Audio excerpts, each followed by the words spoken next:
जय हिंद दोस्तों। तो आप सभी क्लास ऋतु बायोलॉजी में दोस्तों, जब भी हमें छुट्टी का समय मिलता है तो हम इस चैनल पर फ्री ऑफ कॉस्ट मतलब बिना शुल्क के बच्चों को बायोलॉजी का शिक्षण देने का काम करता हूं। यहां पर बायोलॉजी पढ़ने का किसी भी प्रकार का पैसा नहीं लगता है, यानी कि कहा जाए तो एक तरह से यहाँ बायोलॉजी मुफ्त में बच्चे पढ़ सकते हैं, सीख सकते हैं। जब हमें मौका मिलता है तब हम बच्चों को पढ़ाने का काम करते हैं। तो आइए 8 चैप्टर का, इंटरमीडिएट के 8 चैप्टर का हम बायोलॉजी का ऑब्जेक्टिव प्रश्न को करते हैं। पहला प्रश्न है कि इनमें से कौन सा बीमारी प्रत्युजन द्वारा उत्पन्न होता है। प्रत्युजन मतलब क्या है कि आपको किसके द्वारा उत्पन्न किया जाता है, तो आपका है हेपेटाइट ए, हेजवार। हेजवार बीमारी क्या है, आंत से संबंधित बीमारी होते हैं जिसमें व्यक्ति के शरीर में बहुत तेज ही तीव्र बुखार लगता है। तो हेजवार प्रत्युजन के द्वारा उत्पन्न होने वाला बीमारी होता है।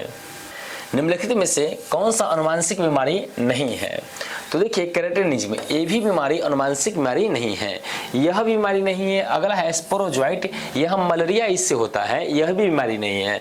यानी कि ए और बी दोनों, हाँ ए और बी दोनों क्या है, अनुवांशिक बीमारी नहीं है। तो इसका आंसर क्या हो जाएगा, सी इसका आंसर हो जाएगा। मतलब कि ना ही केरेटिनिज्म बीमारी है और ना ही स्पोरोजोइट अनुवांशिक बीमारी है। रक्त में प्रतिजन तथा प्रतिरक्षी की पारस्परिक क्रिया का अध्ययन क्या कहलाता है। मतलब रक्त में उपस्थित एंटीजन और एंटीबॉडी दोनों का सामूहिक रूप से अध्ययन क्या कहलाता है। Virology, oncology, serology. तो हम आप जानते हैं कि इसका अध्ययन क्या कहलाता है, सेरोलॉजी कहलाता है। प्लाज्मोडियम का जीवन चक्र कितने चरणों में पूरा होता है, तो हम आप जानते हैं कि प्लाज्मोडियम का जीवन चक्र 7 चरणों में पूरा होता है। तो इसका आंसर क्या हो जाएगा, सी नंबर इसका आंसर हो जाएगा 7 चरणों में। किस अणु के प्रभाव से प्रतिरक्षा उत्पन्न होता है। मतलब हमारे शरीर में प्रतिरक्षा मतलब एंटीबॉडी किस अणु के प्रभाव से उत्पन्न होता है। तो पहला है एंटीजन के प्रभाव से उत्पन्न होता है, दूसरा प्रतिजन के प्रभाव से उत्पन्न होता है। तो देखिए एंटीजन को ही हम लोग हिंदी में प्रतिजन कहते हैं, यानी कि ए के कारण भी और बी के कारण भी उत्पन्न होता है। यानी कि इसका आंसर क्या हो जाएगा, ए बी दोनों, यानी कि इसका आंसर सी हो जाएगा। कार्सिनोमा कैंसर संपूर्ण कोशिका का कितना प्रतिशत होता है। यहाँ पर कोशिका नहीं होगा, संपूर्ण कैंसर का हो जाएगा। संपूर्ण कैंसर का मतलब पूरे कैंसर का कितना परसेंट होता है, तो कार्सिनोमा कैंसर पूरे कैंसर का 85%, 85% होता है। यह बहुत बड़ा कैंसर होता है। कार्सिनोमा कहने का मतलब क्या है, आपका त्वचा से संबंधित बीमारी होता है और सबसे ज्यादा कैंसर आपका त्वचा बाहरी अंगों पर ही पाया जाता है। अगला है दवा के द्वारा किया गया उपचार, यानी कि कहलाता है। दवा के द्वारा किसका उपचार यहाँ पर कहा जा रहा है, दवा के द्वारा किया गया कैंसर का उपचार। कैंसर, दवा के द्वारा कैंसर का उपचार क्या कहलाता है। तो जब दवा के द्वारा कैंसर का उपचार करते हैं तो उसे हम लोग कहते हैं कीमोथेरेपी। क्या होता है बाबू, कीमोथेरेपी।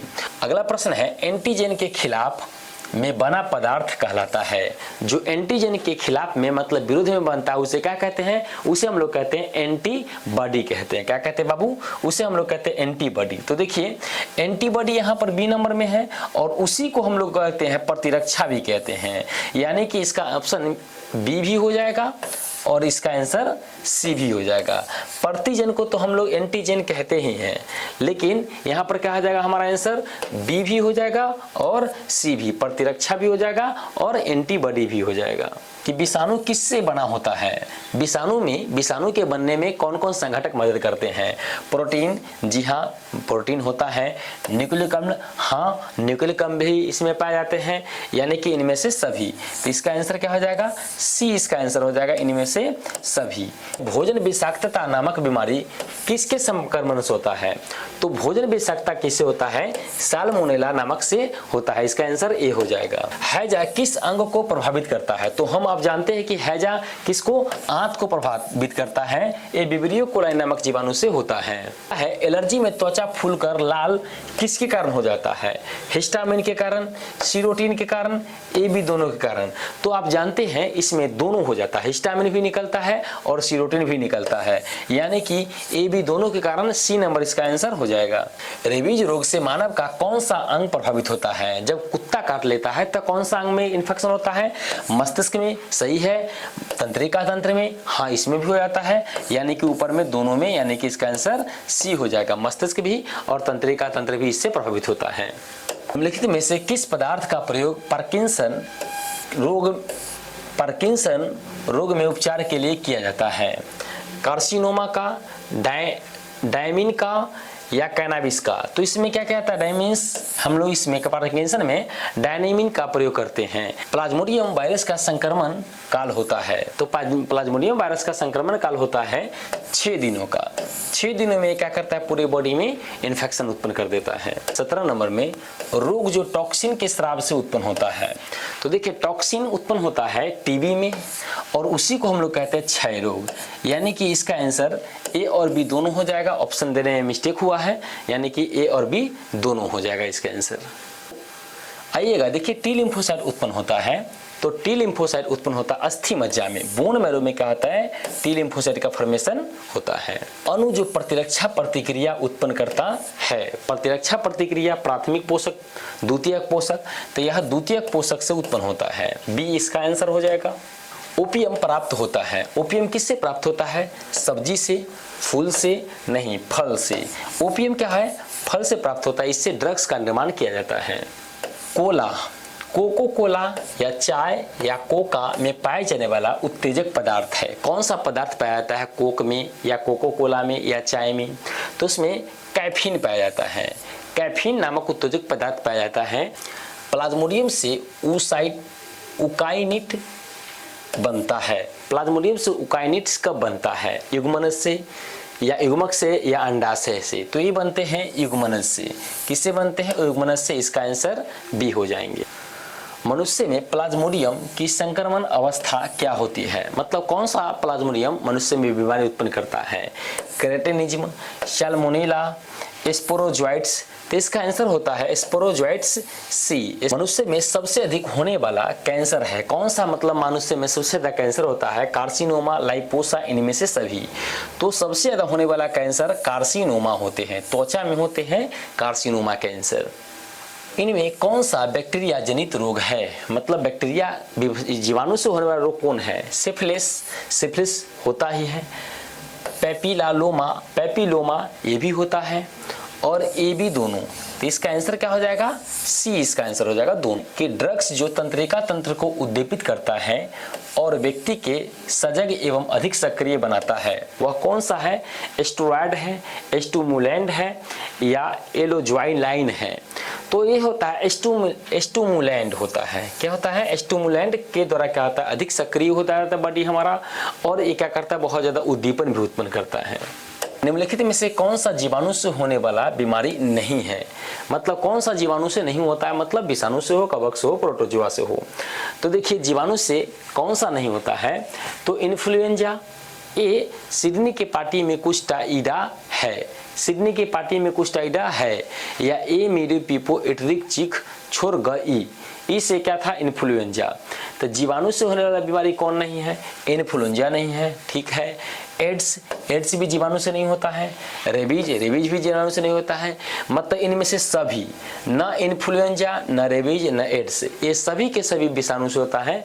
मतलब होने वाला बीमारी नहीं है। सभी के सभी एड्स किससे होता है? जीवाणु से नहीं होते हैं, यानी कि सब अलग विषाणु से होते हैं। एस्कैरियोसिस में तीसरा निमोचन होता है आहार नाल में, अस्थि मज्जा में, फेफड़ा में। तो ये होता है आहार नाल में। एस्कैरियोसिस हमारे बच्चों में होता है जो आहार नाल को इन्फेक्शन करता है। मिनीमेटा रोग सर्वप्रथम देखा गया कहाँ? मिनीमाटा कहिए या मिनीमाता कहिए, ये सबसे पहले जापान में देखा गया था। जापान में सबसे पहले मिनीमाता रोग ये हुआ था जापान में।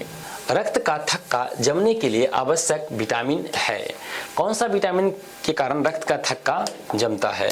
तो हम आप जानते हैं कि विटामिन के के कारण क्या होता है? रक्त का थक्का जमता है। तो निष्क्रिय प्रतिरक्षा को प्राप्त किया जा सकता है निवेशित करके। मतलब किसको डाल करके निष्क्रिय प्रतिरक्षा को किया जा सकता है? निष्क्रिय प्रतिरक्षा जो अभी काम नहीं कर रहा हो, बाद में काम करे, स्लीप मोड में हो, तो वह होता है एंटीबॉडी। एंटीबॉडी वर्तमान समय में काम नहीं करते रहता, जब इन्फेक्शन होता है तब वह वर्क करने का काम करता है। जो लोग एक व्यक्ति से दूसरे व्यक्ति में, जो रोग एक व्यक्ति से दूसरे व्यक्ति में नहीं फैलता है, यहाँ पर रोग हो जाएगा। जो रोग एक व्यक्ति से दूसरे व्यक्ति में नहीं फैलता है उसे हम लोग कहते हैं असंक्रामक रोग, नॉन कम्युनिकेबल डिजीज कहते हैं। मलेरिया रोग में हीमोग्लोबिन किस विषैला पदार्थ में टूटता है? तो मलेरिया रोग में हीमोग्लोबिन हीमोजोइक नामक विषैला पदार्थ में टूटता है, सी हीमोजोइक। एंथ्रेक्स रोग का त्वचा से फैलने का कितना प्रतिशत संभावना होता है? मतलब एंथ्रेक्स रोग त्वचा से कितना परसेंट संभावना है कि फैलता है? तो वह 20% संभावना है कि स्किन से त्वचा से फैलता है। क्षय रोग से कौन सा अंग प्रभावित होता है? तो क्षय रोग से हड्डी भी प्रभावित होता है, आपका फेफड़ा भी प्रभावित होता है, यानी कि ए बी दोनों हो जाएगा। अगला प्रश्न है कि किसके कारण विषाणु के रेट्रोवायरस कहा जाता है? किसकी उपस्थिति के कारण विषाणु को रेट्रोवायरस कहा जाता है? तो वह विषाणु की उपस्थिति किसके कारण? तो आरएनए की उपस्थिति के कारण हम लोग उसको रेट्रोवायरस कहते हैं। रेबीज रोग का एक अन्य नाम क्या है? तो रेबीज रोग का एक अन्य नाम होता है हाइड्रोफोबिया, मतलब इसमें जल से डर लगने लगता है व्यक्ति को, पानी से डर लगने लगता है। ट्यूमर या अर्बुद का एक अन्य नाम क्या है?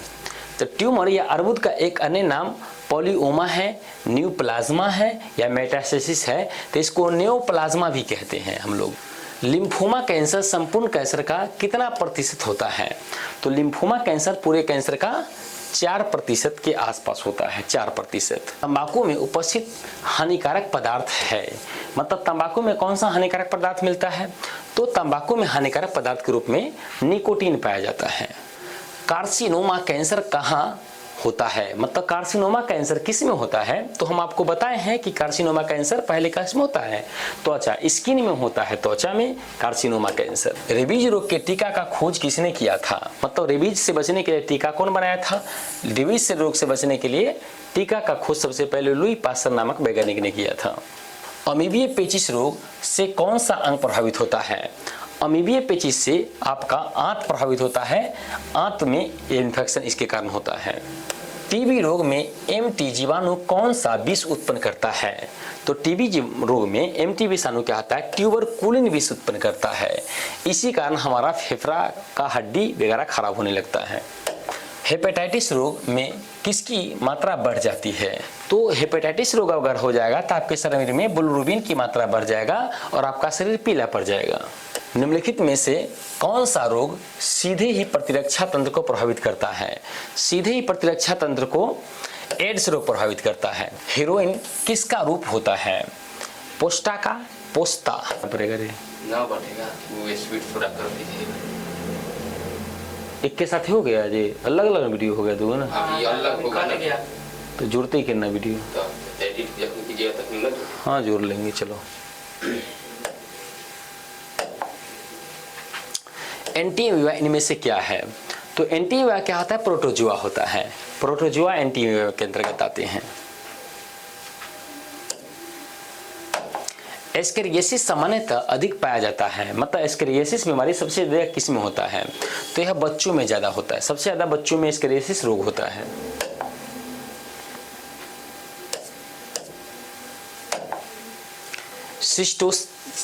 सिस्टोसीमा का मध्य परजीवी है।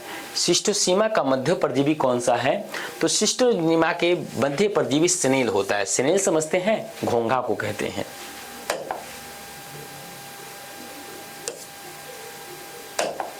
प्रोटीन की कमी से कौन सा रोग होता है? यानी यहाँ प्रोटीन नहीं, यहाँ हो जाएगा विटामिन हो जाएगा। क्या हो जाएगा? विटामिन। विटामिन की कमी से कौन सा रोग होता है? तो रतौंधी विटामिन की कमी से होता है, वांझपन भी इसी की कमी से होता है, यानी कि ए और बी दोनों हो जाएगा। इसका आंसर सी हो जाएंगे।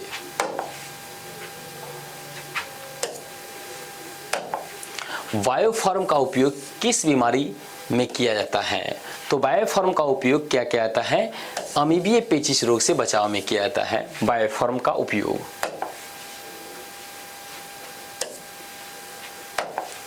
मलेरिया रोग से प्रभावित होता है। मलेरिया रोग से प्रभावित क्या चीज होता है? लसिका वाहिनी, रक्त वाहिनी, अस्थि मज्जा। तो मलेरिया रोग से सबसे ज्यादा प्रभावित होता है आपका लसिका वाहिनी। लसिका वाहिनी में इन्फेक्शन सबसे ज्यादा होता है। मलेरिया रोग से रक्त वाहिनी न होगा, सॉरी। मलेरिया रोग से प्रभावित होता है तो मलेरिया रोग से रक्त वाहिनी प्रभावित होता है। ब्लड को ये क्या करता है, तोड़ देता है हीमोग्लोबिन को हीम प्लस ग्लोबुलिन में, और क्या करता है, उसी कारण क्या होता है व्यक्ति के शरीर में कपकपी जार के साथ बुखार आता है।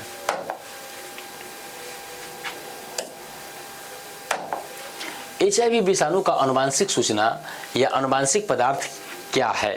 तो HIV विषाणु का आनुवंशिक पदार्थ होता है RNA, राइबोन्यूक्लिक अम्ल।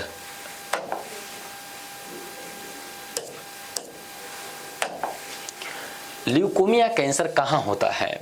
ल्यूकोमिया कैंसर लसिका ऊतक में, रुधिर कोशिका में, वसा ऊतक में। तो ये होता है रुधिर कोशिका में, मतलब रक्त में, ब्लड कैंसर में ल्यूकोमिया होता है।